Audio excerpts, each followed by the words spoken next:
ठीक है। उसमें चारों शिष्य 4 प्रकार के गुण से पूरे गुणवान थे। एक शिष्य ऐसा था, शायद आपने एक बुक का नाम सुना होगा, पंचतंत्र, सुना है ना? उनकी पुस्तक है, तो बताएगा, विष्णु शर्मा जी की पुस्तक है। ठीक है, ये जो स्टोरी है वही से ली गई है, तो सुनिएगा आप लोग बड़े आराम से और धैर्य से सुनिएगा। तो चारों शिष्य थे वो 4 अलग अलग गुणों से संपन्न थे। पहला जो शिष्य था वो क्या करता था कि वो सारे जैसे बॉडी के पार्ट्स थे उनको क्या करता था कि एक जगह इकट्ठा कर लेता था। ठीक है, एक शिष्य बहुत ही बड़ा कंकाल को इकट्ठा करने में, सारे को जोड़ने में काफी पारंगत था। एक शिष्य बॉडी के मसल्स को क्या करने में था, सभी को जोड़ने में पारंगत था। और एक शिष्य सबसे बुद्धिमान था उसमें, और एक शिष्य ऐसा था जो जान फूंक सकता था। ठीक है, ये चारों की क्वालिटीज थी। और वो सब अपने गुरु से दीक्षा लेके, अपने ज्ञान को लेके वो सभी के सभी अपने घर की ओर जा रहे थे। रास्ते में जंगल की ओर रात हो गई। क्या हो गई? रात हो गई।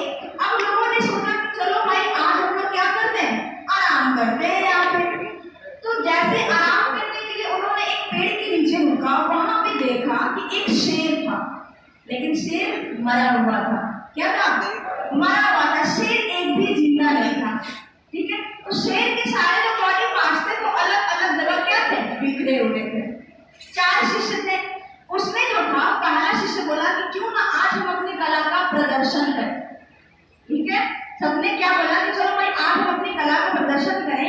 एक और शिष्य था जो कि 5वां शिष्य काफी बुद्धिमान था।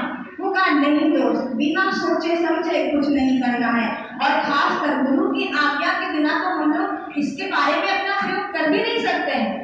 ठीक है, तो सभी ने कहा कि जहाँ वो अकेले खड़ा और जहाँ 4 अकेले। ठीक है, चारों क्या कर गए, 5वें पर भारी पड़ गए। बोल नहीं, आज हम लोग अपनी कला का प्रदर्शन करके रहेंगे। हुई क्या कि एक जो शिष्य था उसने क्या किया, सारे शेर के बॉडी पार्ट्स को एक जगह इकट्ठा किया। दूसरे ने उसके सारे कंकाल जोड़ दिए, और तीसरे ने उसमें क्या किया, सारे मसल्स लगा दिया। चौथा जब जान फूंकने ही जा रहा था तो 5वें ने बोला कि रुक जाओ, अभी रुक जाओ 1 मिनट के लिए, एक बार और सोच लो। बोलता है नहीं, मैं अपनी कला का प्रदर्शन करते रहूंगा। तो बोलता है ठीक है, कला का प्रदर्शन करना है तो करो, लेकिन मैं पेड़ पे चढ़ जाता हूँ।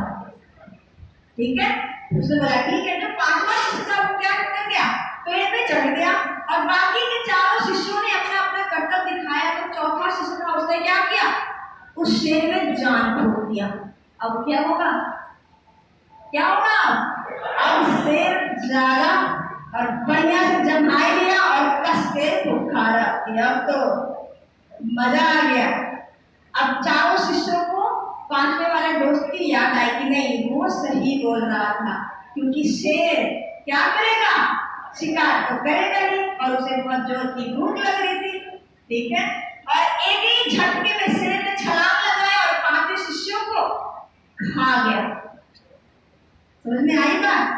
और जब शेर खा के जमाई लेके डकार लेके जब जंगल की ओर अंदर में भाग गया, तो 5वां शिष्य उतरा और अपने मन में क्या सोचा कि हमने गुरु से शिक्षा तो लिया, लेकिन उस शिक्षा का कहाँ पे प्रदर्शन करना है, ये शिक्षा उन सभी ने नहीं दिया।